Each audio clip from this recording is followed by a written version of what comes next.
આજે આપણે બનાવશું આ મસાલો, જે મસાલો આપણે કોઈ પણ ચેવડામાં ઉમેરી શકીએ છીએ અને જે બજારમાં મળતો હોય છે તૈયાર ચેવડું, તેમાં પણ આવી જ રીતે મસાલો બનાવી અને ઉમેરવામાં આવે છે. એકદમ સરસ ચટપટો ચેવડો બની અને તૈયાર થઈ જાય છે.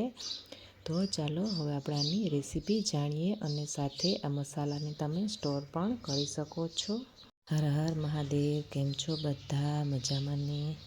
આ ચેવડાનો મસાલો બનાવવા માટે મેં આવી રીતે એક મિક્સર જાર લઈ લીધું છે અને મિક્સર જારમાં હવે આપણે 1 ચમચી જીરું, 1 ચમચી ધાણા અને 1 ચમચી વરિયાળીને ઉમેરશું. અને આ ત્રણેય મસાલા મેં સૂકવી અને લઈ લીધા છે. જો તમારી પાસે થોડોક સૂકવવાનો ટાઈમ ન હોય તો તમારે આને થોડીક વાર માટે શેકી લેવાના. હવે થોડીક આપણે હિંગ ઉમેરશું, 1 ટીસ્પૂન જેટલી આપણે હળદર ઉમેરવાના છે અને 1 ટીસ્પૂન જેટલો આપણે આમચૂર પાવડર ઉમેરશું અને 1 ચમચી જેટલું આપણે મીઠું ઉમેરવાના છે અને 2 ચમચી આપણે આવી રીતે કશ્મીરી લાલ મરચું પાવડર ઉમેરશું, જેથી મસાલાનો કલર પણ એકદમ સરસ આવે.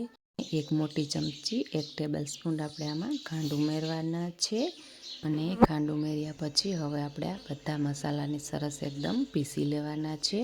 અને મસાલો પછી આવી રીતે પીસાઈ જાય એટલે આને તમે કોઈ પણ એરટાઈટ ડબ્બામાં ફ્રીજની બહાર પણ 6 મહિના સુધી આનો ઉપયોગ કરી શકો છો. આ મસાલો ખરાબ નથી થતો અને તમારા કોઈ પણ ચેવડાને એકદમ ટેસ્ટી બનાવે છે. જેમ કે તમે નાયલોન પૌવાનો ચેવડો, વઘારેલા મમરા કે પછી ચોખાના પૌવાનો ચેવડો હોય તે એકદમ સરસ ટેસ્ટી અને લાજવાબ બનાવે છે. તમે પણ આ મસાલો ઘરે બનાવી અને એક વખત ચેવડો જરૂર ટ્રાય કરજો. ચોક્કસ તમારા ચેવડામાં એકદમ બજાર જેવો જ ટેસ્ટ આવશે. અને જો વિડીયો પસંદ આવે તો પ્લીઝ લાઈક કરી તમારા દરેક ગ્રુપમાં શેર કરજો અને ચેનલને સબસ્ક્રાઈબ કરી અને બેલ આઇકોન જરૂરથી દબાવજો. તો ફરી મળીએ આવી જ નવી રેસીપી સાથે.